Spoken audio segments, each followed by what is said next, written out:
Amis Facebook, bonjour. Nous allons continuer donc la conférence sur Tsofnat Pa'anar, la partie numéro 2, que je vous lis à partir de mon livre Tsofnat Pa'anar ou la vallée des démons.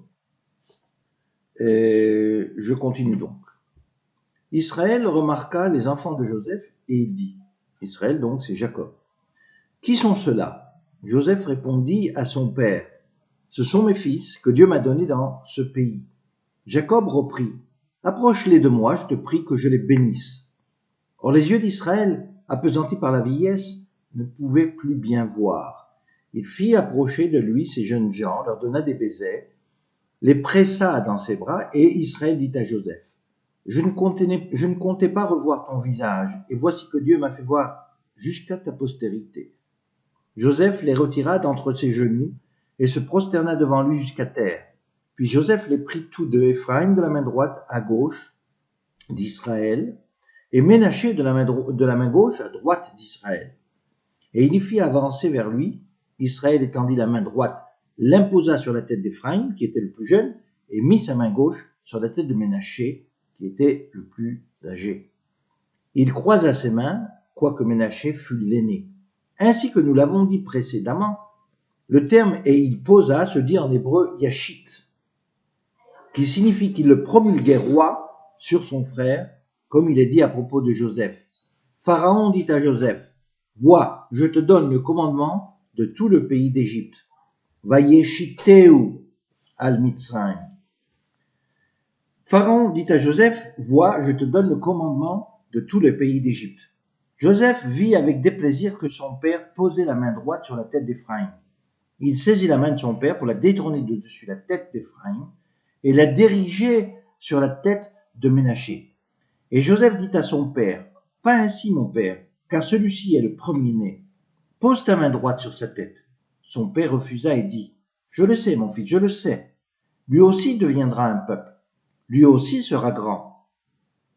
Mais son frère cadet sera plus grand que lui, et sa postérité deviendra une multitude de nations. » Il désigna Éphraïm roi sur Ménaché, alors que ce dernier était l'aîné. Il changea les destinées de chacun d'eux en un instant, ce qui confirme que les enfants étaient des jumeaux, et Jacob s'est souvenu qu'il avait bénéficié du droit d'aînesse parce qu'il était sorti deuxième du ventre de sa mère, c'est-à-dire premier par sa conception. Là aussi, Jacob respecte le principe suivant lequel le premier sorti est le deuxième conçu. En répondant « Je le sais, mon fils, je le sais », il parle de la sagesse suprême, de la sagesse divine. Car ce que voit l'homme n'est pas nécessairement ce que fait l'Éternel. En créant l'homme dans le ventre de sa mère, Dieu sait qui est l'aîné. Cette rencontre entre l'un des 200 millions de spermes et l'ovocyte femelle est l'un des secrets les mieux gardés, un secret supplémentaire que nos sages connaissaient et que la science tarde à faire valoir. Il dit donc, il est béni ce jour-là, il dit, c'est par toi qu'Israël bénira, en disant que Dieu te traite comme Éphraïm et comme Ménaché. Et il mit Éphraïm avant Ménaché. Israël dit à Joseph, voici, je vais mourir, mais Dieu sera avec vous. Il vous fera retourner dans le pays de vos pères. Je te donne de plus qu'à tes frères une part que j'ai prise de la main des Amoréens, avec mon épée et avec mon arc. Vous aviez médité de me faire du mal, Dieu l'a changé en bien pour accomplir ce qui arrive aujourd'hui, pour sauver la vie à un peuple nombreux. Là se pose la question de la part de la volonté humaine dans l'accomplissement du péché. Car tant qu'il pêche par nécessité, il en est puni, aucun acte ne se perdant dans la nature du souvenir divin. Et Dieu réclame justice jusqu'au plus petit de nos actes. Il arrive parfois que la volonté humaine dans la réalisation du péché est minime par rapport à la volonté divine. Car alors, l'homme ne fait que servir le destin. Et il fait fonction d'ange qui remplit une mission. Les rêves de Joseph étaient une provocation à leur attribut, une humiliation dans l'ordre des naissances, mettant à l'épreuve leurs attributs d'affection, d'humilité et de fraternité. Joseph était loin d'être un talit bien blanc, une blanche colombe, puisqu'il n'avait pas essayé de réduire avec modestie la signification humiliante de ses rêves.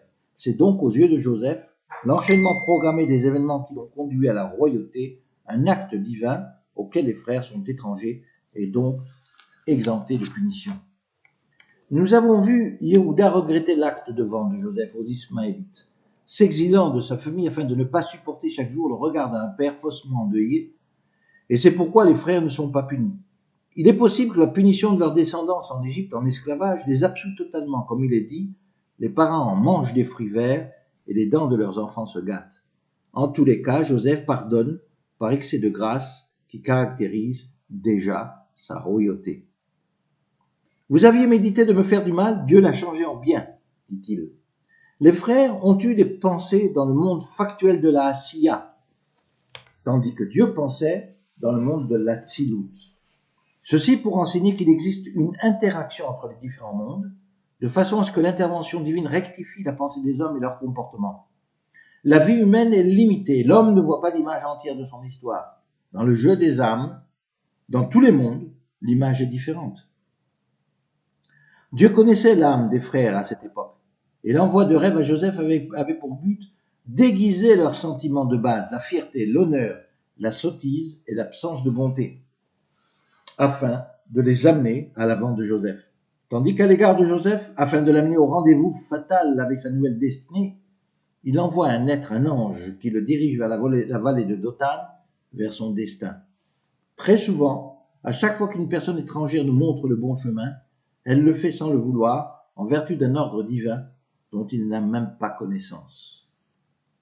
Il est écrit, quand les frères de Joseph virent que leur père était mort, ils se dirent, si Joseph nous prenait en haine et nous rendait tout le mal que nous lui avons fait, et il fit dire à Joseph, ton père a donné cet ordre avant de mourir, vous parlerez ainsi à Joseph, pardonne le crime de tes frères et leurs péchés et le mal qu'ils t'ont fait, pardonne maintenant le péché des serviteurs de Dieu, du Dieu de ton père. Joseph pleura en entendant ces paroles. Et il dit, et à présent ne craignez rien, je vous nourrirai vous et vos enfants. Et il les rassura, et il s'adressa à leur cœur. Vois quel juste homme pardonne à ses frères, 20 longues années de tribulation, et vois en cela la réparation de la tribu de la fraternité. Et Joseph vécut en Égypte, lui et la maison de son père, il y vécut 110 ans. Pourquoi 110 ans et non 120 ans comme Moïse? Le Midrash raconte que 10 années lui ont été soustraites, car il entendit les frères dire de leur père, notre père ton esclave, 5 fois, et 5 fois son fils le répéta à ses oreilles, et il ne réagit pas, il ne protesta pas. Joseph vit les fils d'Éphraïm jusqu'à la 3e génération, et les fils de Makir, fils de Ménaché, naquirent sur ses genoux. Sur ses genoux se dit Albirkav, racine du terme bracha, qui signifie bénédiction. Cela veut dire que 3 générations vécurent heureuses en Égypte avec la bénédiction divine qui pesait sur Joseph. Ce n'est que la 4e génération qui fut asservie pendant 50 ans seulement. Joseph dit à ses frères, je vais mourir, mais Dieu vous visitera. Il vous fera remonter de ce pays dans le pays qu'il a juré de donner à Abraham, à Isaac et à Jacob. Joseph fit jurer les fils d'Israël en disant, Dieu vous visitera et vous fera remonter mes eaux loin d'ici. Joseph mourut âgé de 110 ans, on l'embauma et on le mit dans un cercueil en Égypte. Il est probable que le tombeau de Bnei Hassan en Égypte abrita quelque temps la dépouille de Joseph avant que ses os ne soient rapatriés en pays de Canaan. Voici donc, je termine sur ces phrases. Je vous rappelle que je vous ai dicté un texte de mon livre Tzafnat Panar ou La vallée des démons. Vous pouvez le commander sur 052 4 29 29 25. Je vous remercie et bonne fête.